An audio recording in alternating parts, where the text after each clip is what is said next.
Për fat të keq, Shkupi, cili dikur ishte hit në sezonet e Maqenisë. Ja dhe një mundësi tjetër për të shënuar gol në mënyrë atraktive, u mundua Sikiru për të shënuar, jo, goli pranohet. Megjithatë, më në fund ka arritur të shënojë skuadra e Arsimit pas një rrëmuje në zonën e rreptësisë dhe atraksionit të Sikirut.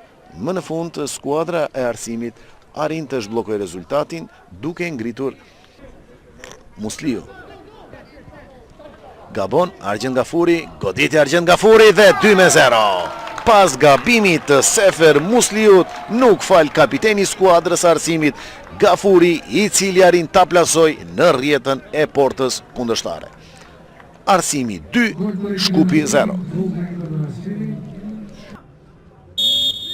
Hajde qëmë se çfarë pritje do të sjellë kjo goditje në zonën e rreptësisë me Selmanin, i cili shënon pa problem golin e tij të dytë personal dhe të tretin për skuadrën e Arsimit. Pas këtij krosimi në zonën e rreptësisë, më së miri është gjendur aty Remzi Faik Selmani, i cili ngrit e përsin në 3-0 duke paralajmëruar debakëll për